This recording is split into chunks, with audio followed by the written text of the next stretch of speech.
अब मैं बक्सर के लोकसभा प्रत्याशी श्री अनिल कुमार चौधरी जी व पार्टी के वरिष्ठगण आदरणीय बहन जी को मुकुट व तथागत गौतम बुद्ध जी की प्रतिमा भेंट कर स्वागत व अभिनंदन करेंगे।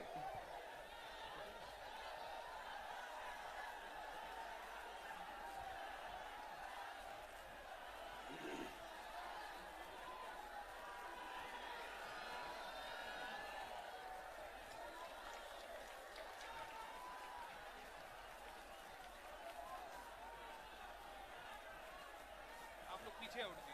पीछे उठिए।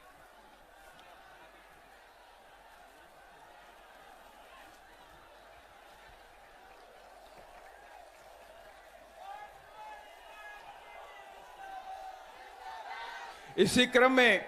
काराकट के प्रत्याशी भी आदरणीय बहन जी को बहुजन समाज पार्टी का प्रतीक चिन्ह हाथी भेंट कर स्वागत व अभिनंदन करेंगे।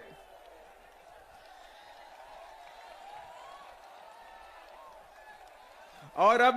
सासाराम के प्रत्याशी श्री संतोष कुमार जी भी आदरणीय बहन जी को मुकुट भेंट कर भी स्वागत और अभिनंदन करेंगे। और अब मैं आदरणीय बहन जी से विनम्र आग्रह करता हूं कि आप अपने ख्यालात रखें। आदरणीय बहन जी।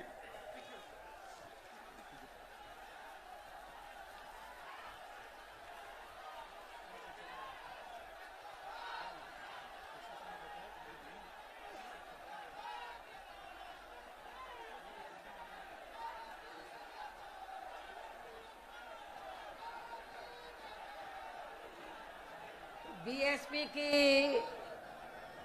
इस चुनावी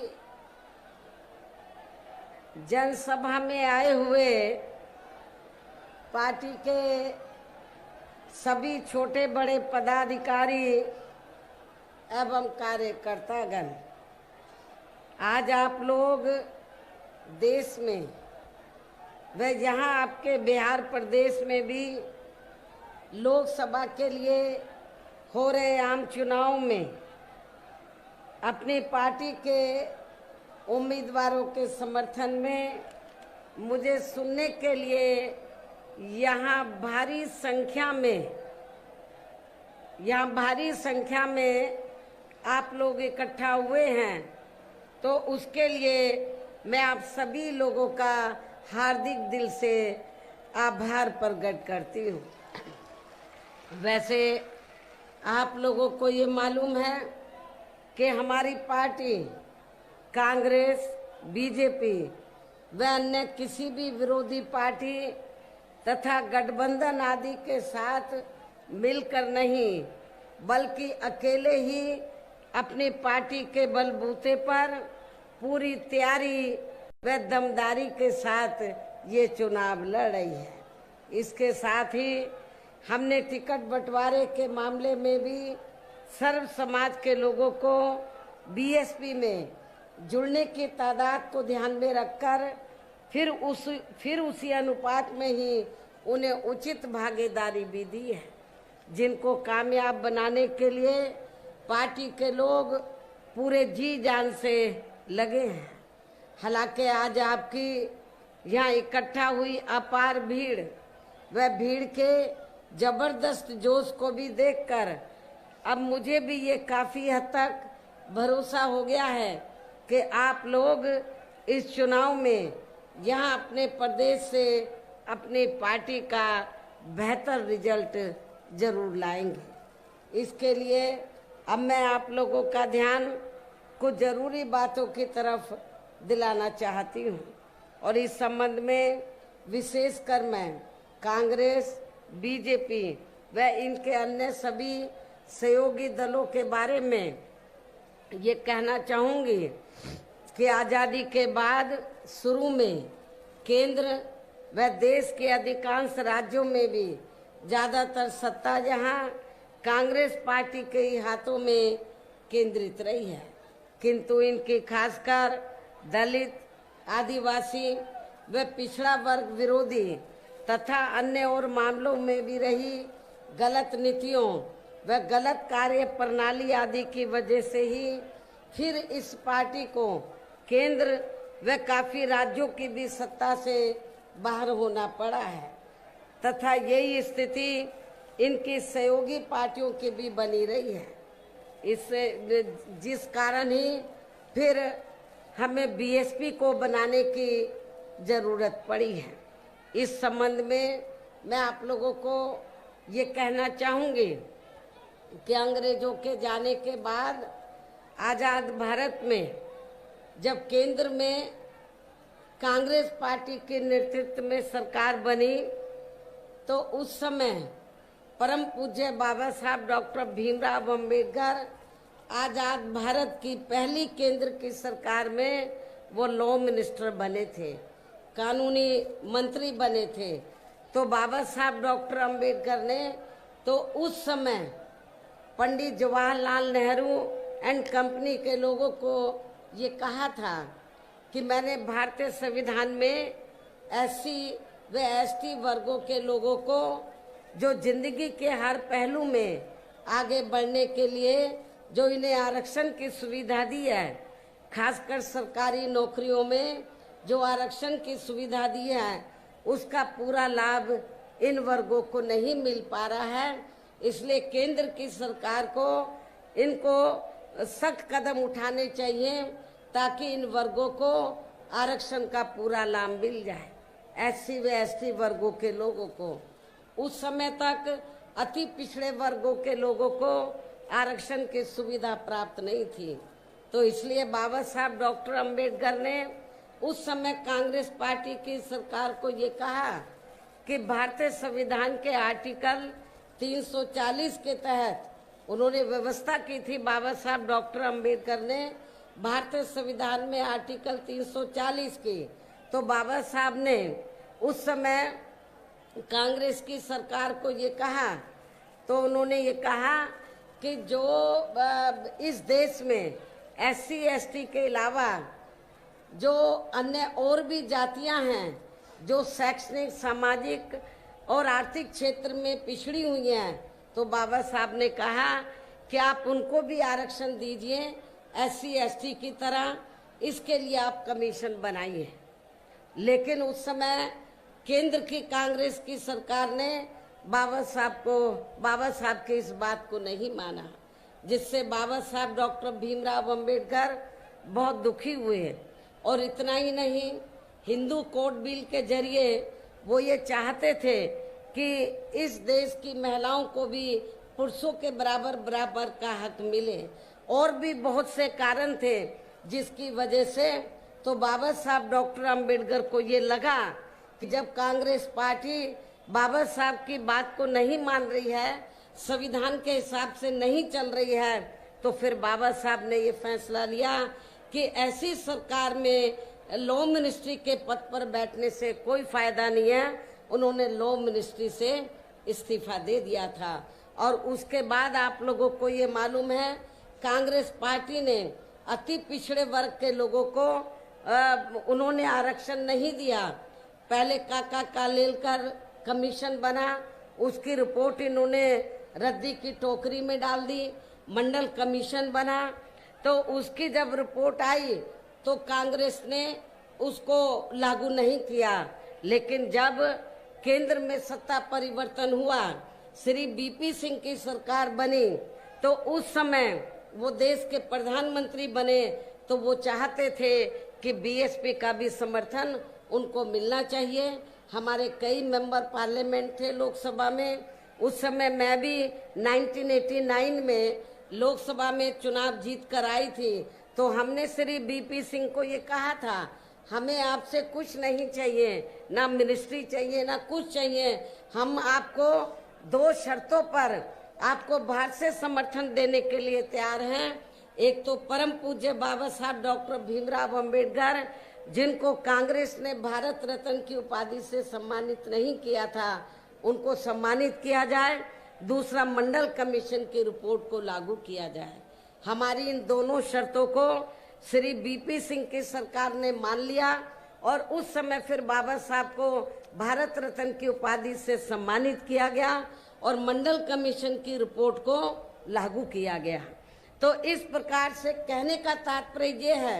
आज चाहे कांग्रेस है, बीजेपी है, सभी पार्टियां जो दलितों आदिवासियों के आरक्षण की बात कर रही हैं, पिछड़े वर्ग के आरक्षण की बात कर रही हैं, सही बात तो ये है कि ये सारी की सारी पार्टियां, कांग्रेस, बीजेपी एंड कंपनी के लोग नहीं चाहते हैं कि इन वर्गों के लोगों को भारतीय संविधान के मुताबिक आगे बढ़ने का मौका मिले। ये तो जो थोड़ा घना लाभ मिल रहा है बीएसपी की वजह से मिल रहा है, और यदि बीएसपी नहीं बनती तो अब तक ये रिजर्वेशन भी खत्म कर दिया जाता। बीएसपी के बनने के कारण ये दबाव में आकर थोड़ा घना ये आरक्षण दे रहे हैं। और अब पिछले काफी वर्षों से आपको मालूम है, जब कांग्रेस ने भारतीय संविधान के हिसाब से अपनी जिम्मेवारी को नहीं निभाया, बाबा साहब को लॉ मिनिस्ट्री से इस्तीफा देना पड़ा और फिर हमें बीएसपी बनाने की जरूरत पड़ी। आगे चलकर फिर हमें बीएसपी बनाने की जरूरत पड़ी। और इतना ही नहीं, कांग्रेस की दोगली नीति की वजह से, कथनी और करनी में अंतर होने की वजह से कांग्रेस केंद्र और ज्यादातर राज्यों की सत्ता से बाहर हो गई। और अब पिछले काफी वर्षों से बीजेपी एवं इनके सहयोगी दल केंद्र व अधिकांश राज्यों की भी सत्ता में काबिज हो गए हैं। साथ ही इनकी भी, यानी कि बीजेपी की भी ज्यादातर जातिवादी, पूंजीवादी, संकीर्ण, सांप्रदायिक व द्वेषपूर्ण नीतियों एवं कार्य प्रणाली आदि से तथा इनकी कथनी व करनी में भी काफी अंतर होने की वजह से ऐसा लगता है कि इस बार ये पार्टी भी, यानी कि भारतीय जनता पार्टी भी केंद्र की सत्ता में आसानी से वापस आने वाली नहीं है। बशर्ते यदि ये चुनाव इस बार फ्री एंड फेयर होता है तथा आम चर्चा के मुताबिक वोटिंग मशीनों में भी कोई गड़बड़ी आदि नहीं की जाती है। और वैसे भी इस बार चुनाव में इनकी कोई भी पुरानी एवं नई चल रही नाटकबाजी, जुमलेबाजी व गारंटी आदि काम में आने वाली नहीं है, क्योंकि अब देश की जनता काफी हद तक इस बात को समझ चुकी है कि इनकी पार्टी ने अब तक देश के विशेषकर गरीबों, कमजोर तबकों, मध्यम वर्गीय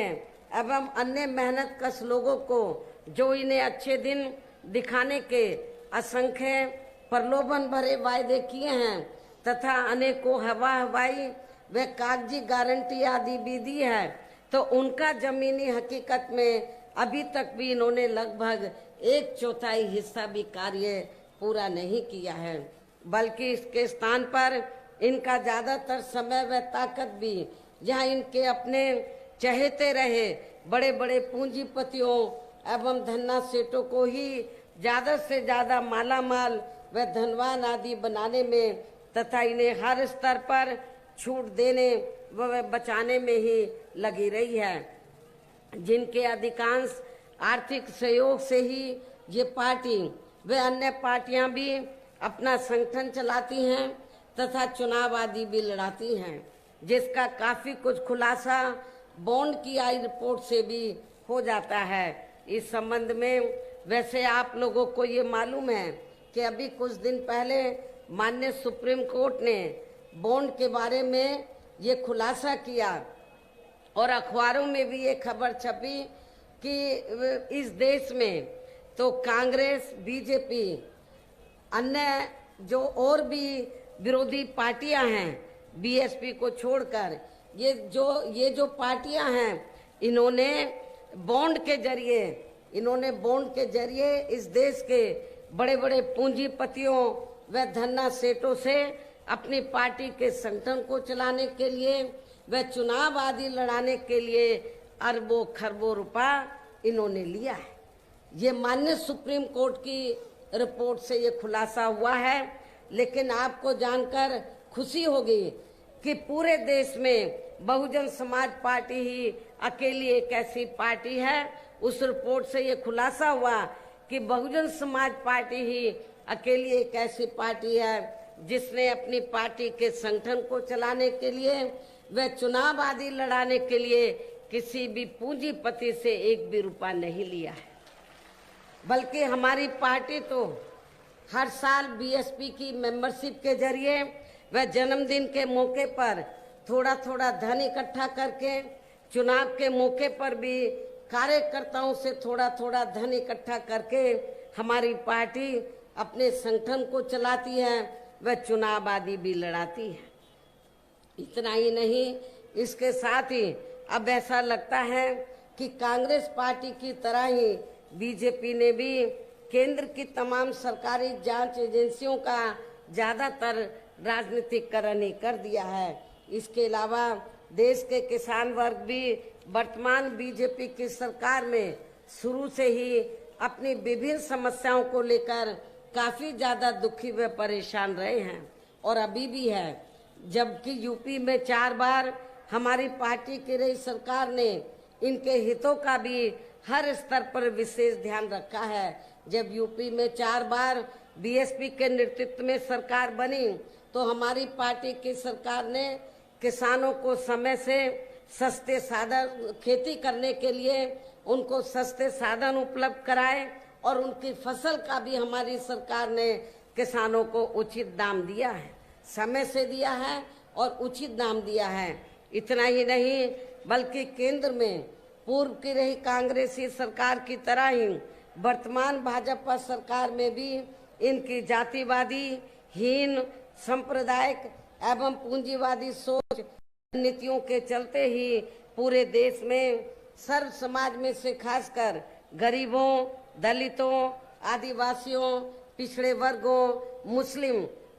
एवं अन्य धार्मिक अल्पसंख्यक समाज के लोगों का भी पूर्ण रूप से विकास व उत्थान आदि नहीं हो सका है। और इस संदर्भ में वैसे आप लोगों को ये मालूम है कि पूरे देश में यहाँ दलितों, आदिवासियों एवं अन्य पिछड़े वर्गों का सरकारी नौकरियों में वर्षों से अधूरा पड़ा आरक्षण का कोटा भी अभी तक पूरा नहीं भरा गया है। विशेषकर एससी व एसटी वर्गों के सरकारी कर्मचारियों का पदोन्नति में आरक्षण तो अब काफी हद तक प्रभावहीन ही बना दिया गया है। साथ ही केंद्र व राज्यों में भी विरोधी पार्टियों की रही सरकारों ने इन सभी वर्गों को प्राइवेट सेक्टर में आरक्षण दिए जाने की व्यवस्था किए बिना ही इनकी सरकारों के ज्यादातर सरकारी कार्य अब प्राइवेट सेक्टर के जरिए ही इनके बड़े बड़े पूंजीपतियों व धन्ना सेठों आदि को ही दिए जाने के कारण अब इनको पूरे देश में आरक्षण का बहुत कम ही लाभ मिल पा रहा है। इसी प्रकार इनका अन्य और मामलों में भी शोषण व उत्पीड़न आदि होना अभी तक भी बंद नहीं हुआ है। इनके साथ साथ मुस्लिम व अन्य धार्मिक अल्पसंख्यक समाज के लोगों की भी हालत हर स्तर पर यह काफी ज्यादा खराब व दयनीय बनी हुई है, जिसका काफी कुछ खुलासा सच्चर कमेटी की रिपोर्ट में भी किया गया है। इतना ही नहीं बल्कि पिछले कुछ वर्षों से केंद्र व अधिकांश राज्यों में भी बीजेपी व आरएसएस की सरकारों के चलते हुए अब इनका विकास एवं उत्थान आदि होना भी काफी हद तक बंद हो गया है। आए दिन इन पर खासकर धर्म की आड़ में हो रही जुर्म जाति भी यहाँ काफी ज्यादा चरम सीमा पर पहुंच चुकी है। इसके साथ साथ अपर कास्ट समाज में से विशेषकर गरीब लोगों की भी हालत हमें कोई खास अच्छी नजर नहीं आती है। इनकी गलत कृषि नीतियों के कारण किसान वर्ग भी आए दिन आंदोलित ही रहता है। साथ ही इनकी गलत आर्थिक नीतियों की वजह से देश की अर्थव्यवस्था पर भी इसका काफी बुरा प्रभाव पड़ा है, जिससे यह विशेषकर छोटे एवं मध्यम वर्गीय व्यापारी वर्ग भी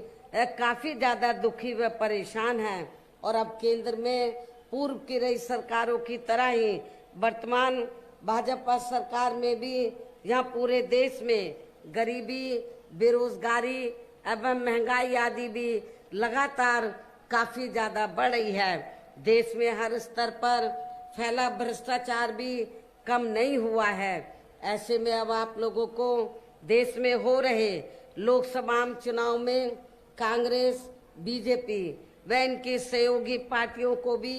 केंद्र की सत्ता में आने से जरूर रोकना है, जिनकी गलत नीतियों व गलत कार्य प्रणाली आदि को आप लोग काफी हद तक आजमा भी चुके हैं। और अब ये विरोधी पार्टियां, ऐसे में अब ये विरोधी पार्टियां किस्म किस्म के साम दाम दंड भेद आदि अनेकों हथकंडे इस्तेमाल करके केंद्र की सत्ता में आने की पूरी कोशिश में लगी हैं, जिनसे अपनी पार्टी के लोगों को हर स्तर पर काफी ज्यादा सावधान रहना है। और इस मामले में विरोधी पार्टियां अपने अपने पक्ष में हवा बनाने के लिए खासकर मीडिया, ओपिनियन पोल व सर्वे आदि का जो बड़े पैमाने पर इस्तेमाल कर रही हैं, तो उनसे अपनी पार्टी के लोगों को बिल्कुल भी गुमराह नहीं होना है। इसके साथ ही विरोधी पार्टियों के विभिन्न रूपों में जारी किए गए इनके हवाई व प्रलोभन भरे चुनावी घोषणा पत्रों एवं वायदों आदि के बहकावे में भी अपनी पार्टी के लोगों को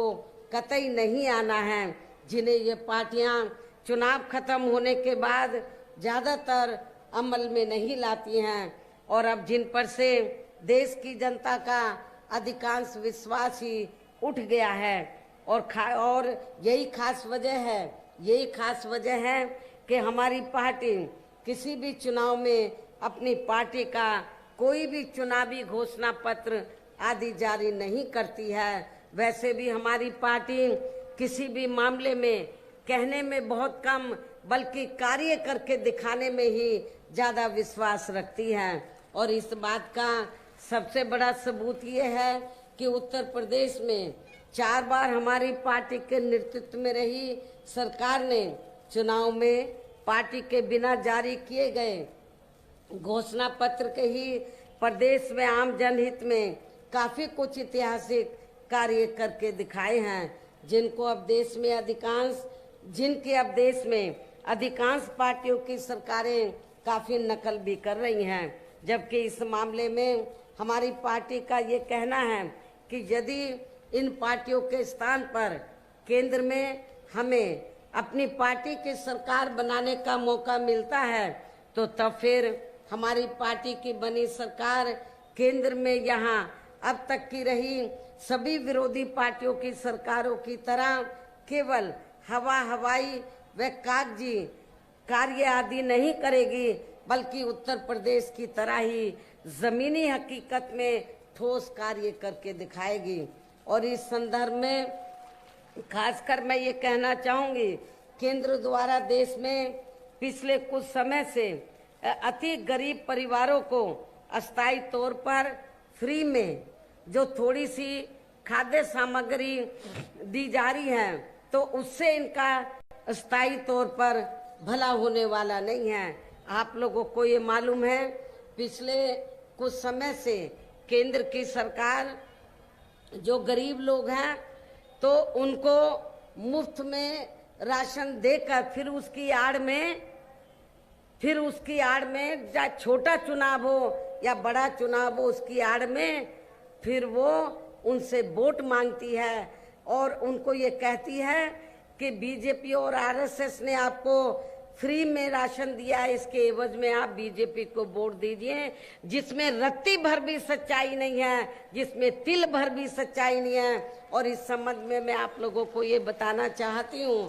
कि पूरे देश में जो गरीब लोगों को फ्री में थोड़ा राशन दिया जा रहा है, तो ये बीजेपी आरएसएस की देन नहीं है, बल्कि पूरे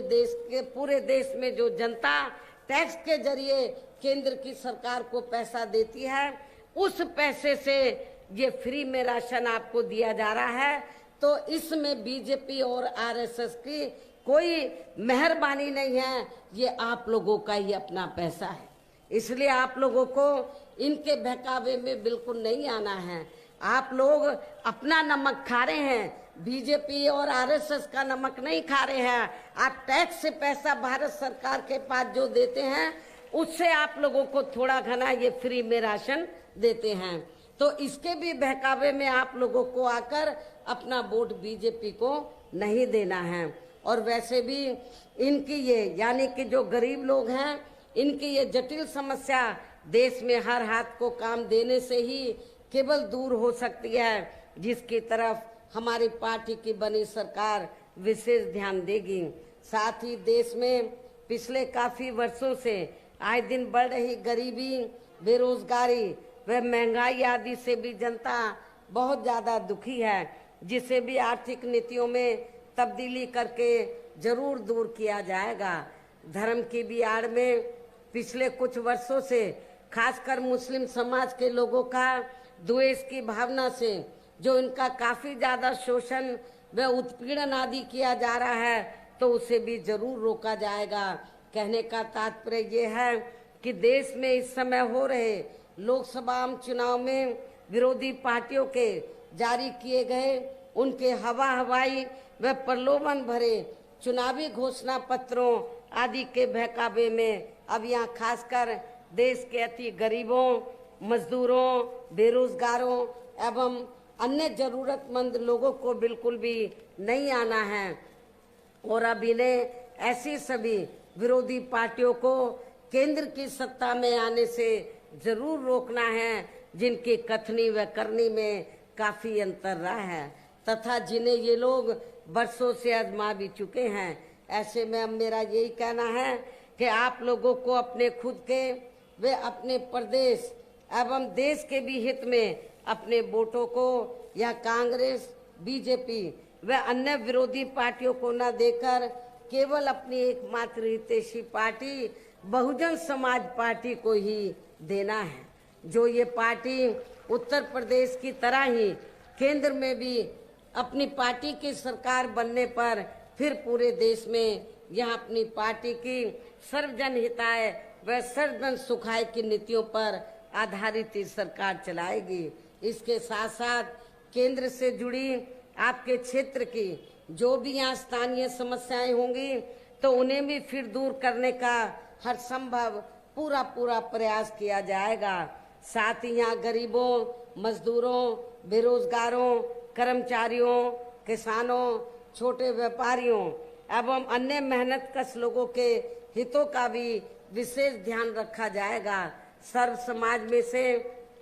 खासकर दलितों, आदिवासियों, पिछड़े वर्गों, मुस्लिम व अन्य धार्मिक अल्पसंख्यक समाज के लोगों के विकास व उत्थान के साथ साथ हर स्तर पर इनकी सुरक्षा आदि के लिए भी प्रभावी व ठोस कदम उठाए जाएंगे। और तभी फिर यहाँ वास्तव में अपने देश के महान संतों, गुरुओं व महापुरुषों में भी विशेषकर महात्मा ज्योतिबा फूले, श्री छत्रपति शाहू जी महाराज, श्री नारायण गुरु, बाबा साहब डॉक्टर भीमराव अंबेडकर एवं मान्यवर श्री कांशीराम जी आदि का अधूरा रहा सपना जरूर साकार हो सकता है, जिनको यूपी में हमारी पार्टी की रही सरकार द्वारा हर स्तर पर पूरा आदर सम्मान दिया गया है। इन्हीं खास बातों के साथ ही अब मेरा पार्टी व मूवमेंट के हित में यही कहना है कि हमारी पार्टी ने आपके बिहार प्रदेश में जिनको भी लोकसभा के लिए चुनाव के मैदान में उतारा है, जो और उनमें से कुछ प्रत्याशी यहाँ आपके सामने मंच पर भी मौजूद हैं, तो उन्हें आपको जरूर कामयाब बनाना है, जिसके लिए यहाँ पार्टी के केंद्रीय व स्टेट के कोऑर्डिनेटर तथा स्टेट की पूरी कमेटी व यहाँ के अन्य सभी स्तर के छोटे बड़े पदाधिकारी एवं कार्यकर्तागण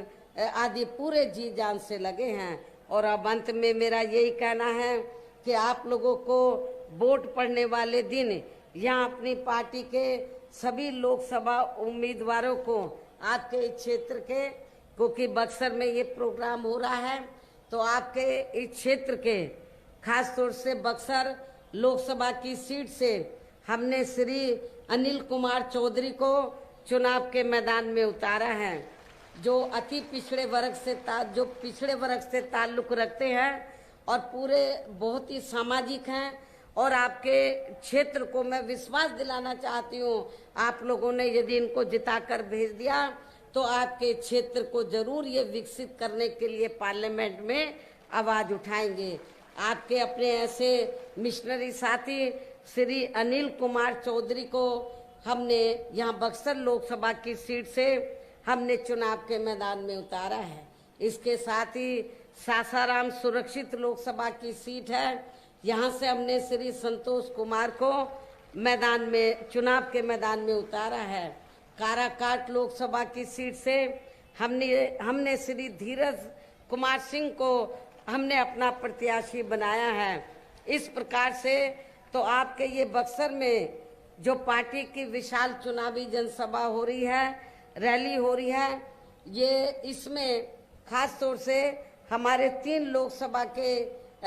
जनता इधर आई है, बक्सर की ज्यादा जनता इधर है। तो मेरी आप लोगों से पुरजोर अपील है कि आप लोग बहुजन समाज पार्टी के इन सभी प्रत्याशियों को बीएसपी का जो चुनाव चिन्ह हाथी है, हाथी चुनाव चिन्ह के सामने वाले बटन को दबाकर इनको भारी वोटों के अंतर से जरूर कामयाब बनाना है, इनको पार्लियामेंट में जिताकर जरूर भेजना है। इस खास अपील के साथ ही अब मैं अपनी बात यही समाप्त करती हूँ। जय भीम, जय भारत।